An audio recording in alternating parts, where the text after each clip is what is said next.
Abitabavu, Otep Shalom, c'est le romage depuis le 237. Bien heureux de vous retrouver en ce jour. Oui, il est de retour, je suis au Cameroun. Je profite pour vous faire cette vidéo. Vous savez, aujourd'hui on parlera des invocations. Je n'ai pas encore fait une vidéo d'invocation. Les 3 clés d'invocation que je vais vous donner ici sont les clés qui vont vous aider à un certain niveau à pouvoir consacrer les bancs vous-même, à les bénir. Mais pour ce faire, il faut prier, vous ayez le carnaval. Beaucoup sont matraqués dans la vie, ils ont des problèmes, ils prient au lieu d'invoquer. Dans la Bible, il n'y a nulle part écrit, priez le Dieu Christ. On dit invoquer l'Éternel avant qu'il, etc., etc. L'invocation a un avantage, c'est qu'il met en force, il met en mouvement les forces cosmiques ou encore les forces vives de la nature, afin qu'ils soient à votre service. Maintenant, il y a plusieurs formes d'invocation. Il y a la première forme d'invocation, elle est vulgaire. Elle est ce que tu dis ou ce que tu bois pour dire certaines choses. Ça, c'est la première forme d'invocation. La deuxième forme d'invocation peut être faite sous forme de parodie. La troisième forme d'invocation peut être d'une manière gestuelle. Je vais vous donner un module. Mais sachez que pour des bonnes invocations, il y en a 3 modules. Le premier module contient, on va dire, 72 codes. Et les 72 codes-là sont reliés comme ça aux 112 attributs de Dieu. Et ces noms ne sont pas prononcés au hasard. Ces noms sont prononcés en fonction de ce que vous voulez faire. Le deuxième module ici contient 99 noms encore de Dieu. Ça, c'est pour notre volume. Le troisième et dernier code ici, ça contient 108 noms. Ensuite, il y a le nom absolu. Le nom caché. Très peu de personnes le connaissent. Celui-là, quand tu l'as, tu as le Kun Fayakun. Ce que tu dis, ce qui est. Tu peux devenir des zéros, tu montes au sommet. Mais encore là, il y a des codes à respecter. Donc, maintenant, sachant déjà que les codes là vont avec la gestuelle, quand vous voulez faire une invocation, je prends un exemple. Vous avez un seau de bain que vous voulez, comme vous voulez faire un bain. Vous avez acheté les parfums adéquats ou les résines adéquates ou les huiles essentielles adéquates ou encore les écorces et les herbes adéquates par rapport à un problème spécifique. Ce qu'il vous faut maintenant, c'est l'invocation appropriée. L'un des premiers modules d'invocation est la gestuelle qui doit rimer avec la parole. Seigneur, nous t'invoquons, nous te prions, nous te supplions. Premier exercice. Le deuxième, c'est Seigneur, je t'invoque. Cette posture, vous le voyez parfois dans un poster d'un soit nommé, soit disant Jésus de Nazareth, il est toujours comme ça. C'est un code. Ici, il va avec les 108 noms. Avec les 108 codes. Je ne peux pas vous le dévoiler ici. Vous donnez le premier module qui contient 72. Une fois que vous avez ça, le troisième, c'est CC. Mais le regard des paumes de main est symbolique. Il y a des mots qui suivent afin que vous soyez exaucés. Parce que les mains, c'est la positivité, les lignes de vos mains sont ici. Lui fait partie des 108. Le premier module donc. Seigneur, nous t'invoquons, nous te prions, nous te supplions. Vous tendez les mains sur votre seau de bain. Là, vous prononcez ces paroles.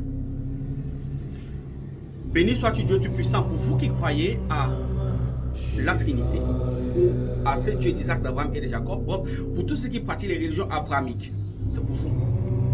Seigneur, nous t'invoquons, nous te prions, nous te supplions. Que cette eau, vous avez les mains comme ça, tout droit, le seau de bain devant vous, que cette eau du ciel et de la mer, fruit de ta création, là vous donnez l'identité originelle de l'eau. En même temps, vous avez donné Dieu sa gloire. Parce à lui la gloire. Ça c'est dans les calendriers, on va dire dans le carnaval canonique. Ok?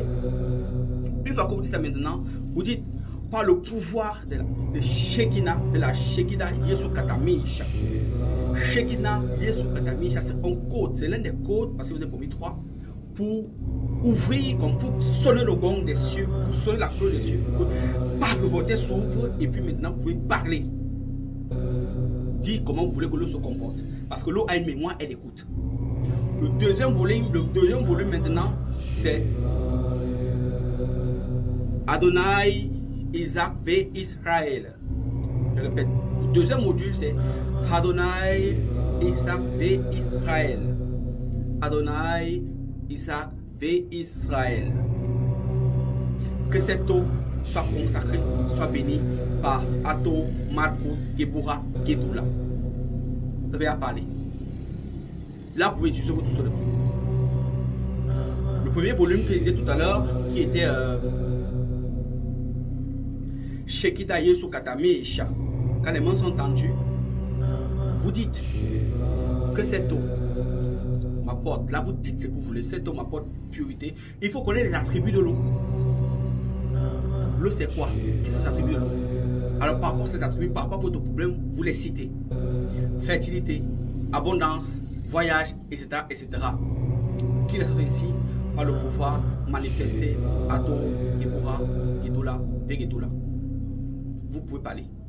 Ato, Makut, Ato, Makut, Gebura, Gedula. Ça, c'est dans la Kabbale juive, ou encore la Kabbale chrétienne. C'est eux qui ont ces codes, on peut dire, presque parfaits. Il y a aussi d'autres religions qui ont des codes similaires.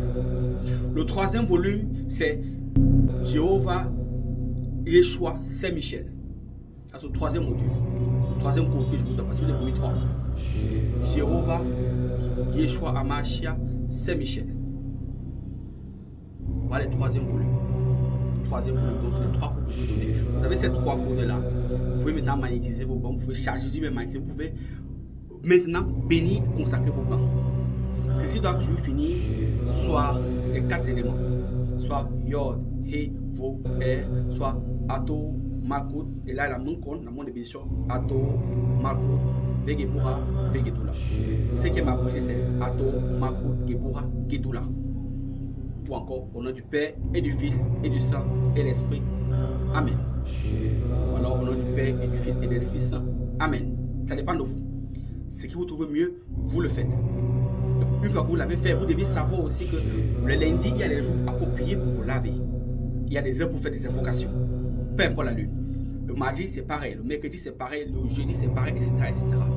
Pour ceux qui sont déjà venus au Cameroun, vous comprenez pourquoi je commence par les travaux à une certaine heure précise. Vous qui êtes venus, vous savez à quelle heure vous pouvez faire ça. On ne peut pas le dire ici, mais vous qui êtes venus, vous savez à peu près à quelle heure je vous ai suivi pendant un certain nombre de temps. Et à quelle heure je faisais vos cours. Ce sont ces heures-là qui est l'heure idéale, c'est l'heure du vortex pour faire n'importe quel travaux là. Parce que parfois, certains jours, on ne peut pas faire le bon au matin.